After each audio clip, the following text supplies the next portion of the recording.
Hi, I'm Christi Reese, and we're here to talk about our Circle Fund recipients for this quarter. And I'm really proud and honored to be able to give $10,000 to Doors to Success, which is part of the Housing Authority. Scott Akers here to tell us a little bit about the organization. Christi, thanks so much to you and your team. What an extraordinary effort that you and your team are doing. It's remarkable. Doors to Success is the companion nonprofit for the Grand Junction Housing Authority. The Grand Junction Housing Authority serves about 2,000 low-income households in Mesa County with rental housing and support with rental assistance, some of them in apartments that we own and operate, about 800, and the other 1,200 households that we serve take their rental assistance to any landlord in the community willing to accept the terms and the conditions of the voucher, which aren't that bad. But we very strongly believe that as many households as we can help maintain 30 to 35% of their income going toward rent allows them to use the rest of their income, which isn't much, for all of the other demands of life, and that is a challenge. And one of the things that we have believed strongly in, which is why we created Doors to Success back in 2009, I should say the Housing Authority is celebrating its 50th anniversary this year. So yes, 50 years of service to the community. Doors was created in 2009 to support the supportive services component of what we do. We know that a roof over someone's head is a start, but it isn't everything, especially for lower income, more vulnerable households. It can be challenging to navigate community supports and services, and so we have staff and partner with a lot of community organizations to help navigate the bureaucracy and the paperwork for applying for services. It might surprise you, but there are a lot of low-income seniors that don't realize that they're eligible to receive food assistance through the SNAP program. We can sit with them and help them apply. Just helping people understand the benefits that are available to them is really a huge help. And we know it makes a difference. 96% of the households that we serve, whether it's a family or seniors, maintain stable housing, whether it's with us or out in the community. So it's a huge eviction prevention measure. We know that the demand for what we do and others out there is way more than the supply. We help who we can, but we know that it makes a difference in their lives. We know that it makes a difference in the healthcare system as we help people navigate the healthcare system to get to the right level of healthcare before it becomes a crisis or an emergency. And we know that that helps the individuals and households we serve. We know that it helps the systems overall. This country spends way too much money on healthcare, so we're doing our little part to try to make a dent in that. Well, and I think everybody watching knows the rising cost of rent in our community and across the country. So it's a really important time to help people figure out what things are available to them, but also some monetary assistance for those people that can't afford housing. Absolutely. So thank you for what you do. Well, thank you for your support. Where can people find out more about Doors to Success? Everything that we do is available on our website, which is doorstosuccess.org. You can also get to us at the Grand Junction Housing Authority's website, which is gjha.org. Okay. Thank you very much for everything that you're doing, and we're just really proud and honored to be able to help with housing in our community in any way. It's a very important issue for us. This makes a big difference in what we do. We are so grateful. Thank you, Christi, and to your team. Absolutely. Hi, I'm Christi Reese, and we're here with one of our Circle Fund recipients for this quarter, and this is Anita Evans with Friends of Youth and Nature. Correct. Did I get that right? Yes. Okay. We were really glad to learn more about your organization and how you help kids get outside, understand the resources that are available to them, and connect them with nature. Tell us a little bit about some of your programs. Absolutely. We have basically 4 prongs that we do. We do watershed education by request of the Gunnison Basin Roundtable, and that is funding like watershed kits for teachers or trips out to do hands-on education. We do farm to school things, and that kind of developed during the pandemic because they weren't doing field trips. So teachers wanted to get their kids outside, so we took them out on the playground. We were able to establish several gardens on playgrounds, so that was really great. And then we also do scholarships for teachers and individuals for programming. A lot of teachers do not have bus funding to get outside, and a lot of those kids, you know, that if they have to charge them for that, can't afford that. And so we feel like it is really creates equity to be able to take those kids all at one time out and have the same experience and form those bonds with their peers. Yes. And then the fourth prong that we do is a group called Together for Resilient Youth. And those are kids from across our 4 counties that we serve, Mesa, Delta, Montrose, and Ouray counties, that are really, truly the kids that have nothing. Homeless, foster care, partners, living with grandparents, and they just don't have the ability to be able to get out to learn new things outdoors or to make any connections with nature. And we really truly feel that this is a nature therapy program for them.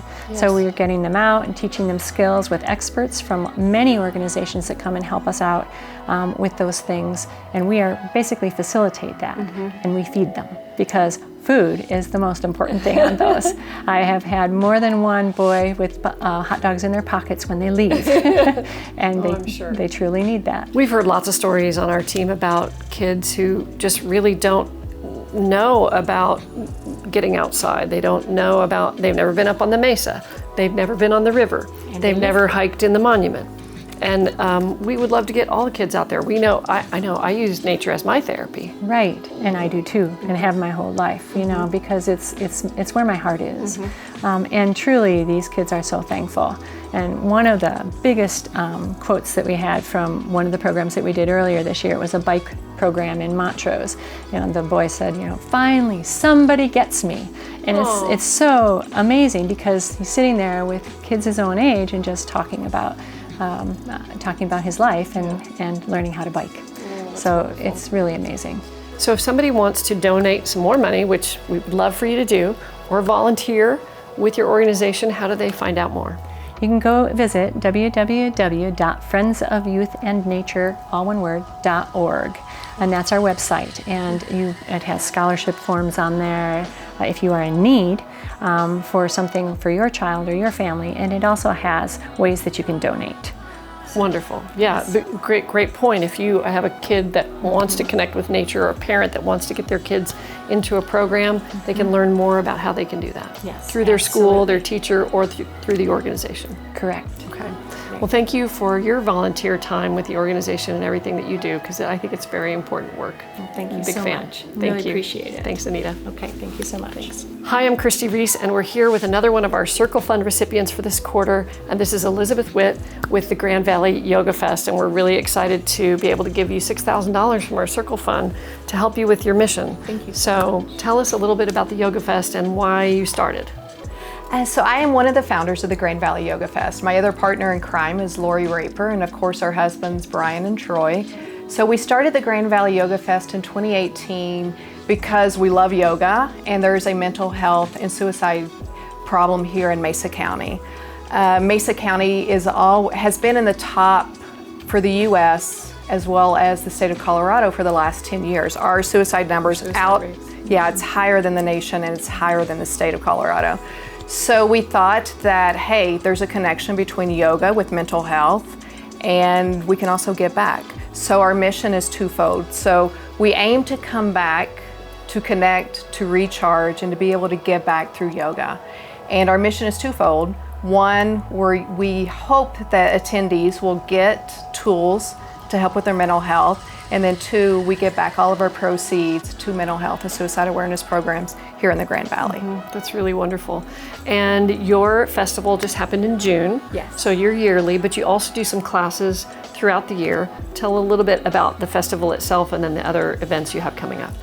Okay, so we do a 3-day yoga festival, so it happens the whole weekend, and individuals can come and they can choose from a variety of classes. So it's not just physical classes, it's also breath work, it's meditation classes, so it's the whole gamut of yoga. And they get to choose what classes they want to attend. This past June, we had 50 different classes. We had 30 different teachers that came. And you bring them from outside of the community as Yes. well as there's some great yoga instructors right here. So we have local teachers, but we also have internationally renowned teachers that a lot of our people here in the community would not have the opportunity to experience. And then, so you have a couple of maybe shorter classes coming up throughout the rest of the year. Yeah, so what we do throughout the rest of the year, we do smaller classes that we try to make free and accessible to the public. So we do meditation classes, different lecture classes or physical classes. In August or September, we're looking at bringing Swami Shankarananda back to the Grand Valley. He's been at our last 3 yoga festivals, and the individuals here in the community love him. So we're still trying to figure out what we're going to do for the winter, but we'll also have some yoga classes available. So where can people find more information if they want to look at a schedule for the classes or the Yoga Fest itself? Yeah, so the easiest way is to follow us on social media. We're very active with Instagram as well as Facebook, so the Grand Valley Yoga Fest, or you can look at our website, grandvalleyyogafest.com. Wonderful. Thank you for, I'm really excited to attend your classes and your festival, and I really want to thank you for having this idea to connect the mental health aspects that we can, the benefits we can get from yoga, plus giving money to the causes at the same time. It's a really wonderful combination. Thank you. Hi, I'm Christi Reese, and we're here with another one of our Circle Fund recipients for this quarter, and they are getting some volunteer hours as well as $1,000 from the Circle Fund. And this is Lori and Sherry from Senior Engagement. Thank you for being here, ladies. You got a lot of nominations on our social media, so that was exciting. A lot of people out there really think you're doing a great job. So tell us a little bit about Senior Engagement and what your mission is. The mission of Senior Engagement is to provide thoughtful giving to seniors and others that live in long-term care, assisted living, independent living, and others that are in need of emotional support. It was born from COVID, or out of COVID, where so many people were isolated, and and they really needed somebody to just pay attention. We got to thinking that seniors have staff, but they couldn't see family. Even isolated homebound seniors were unable to see family because we were also isolated. By the end of 2020, we started in the fall of 2020, and by the end of the year, we had 23 facilities and roughly 1,500 seniors that we were thoughtfully gift giving to throughout the valley. Oh, and I know they appreciate it. I'm sure you have wonderful stories about how thankful people are when you show up and spend time with them, as well as give them a thoughtful gift. That's really amazing. And I'm sure some of these seniors don't have any family. Some of the seniors do not have family, that is correct. So how many volunteers do you have working with you right now? Do you know? I don't have a number. That's a great question. Yeah, that's okay. Because I'm sure you could use more. Right? Well, I know that we have at least 40 more or 20 more volunteers. Yes, you're going to have some more volunteers. That is going to join us here in the next several months. Yes, we're excited about it too. Through the Circle Fund, and we're very thankful for that. Thank you. We look forward to having your volunteers in part help us being elves at Christmas time, and help us deliver gifts to the various facilities that are we're partnering with today. That sounds wonderful. So if people want to learn more about your organization, maybe they want to give you some money, maybe they want to volunteer, maybe they know a senior in need, how do they get in touch? We have a Facebook page, which is Senior Engagement Mesa County. We also have a website, which is in process of being updated, but it looks pretty darn good. And it's www.seniorengagement.org. And we can receive direct checks for senior engagement. We can also receive funds through PayPal. And the links for those are on our various pieces of paper that we have, flyers and such, and also on the website. Great. Well, we thank you for the work that you do. We know it's important to take care of our seniors and make sure they feel included. We're all about community at the Christi Reese Group, and you all are making our community a better place to live for our seniors, so thank you. Thank you so much. We're very humbled and very thankful. Wonderful. Senior Engagement, everybody. Make sure you check out their website and their Facebook page. Thank you.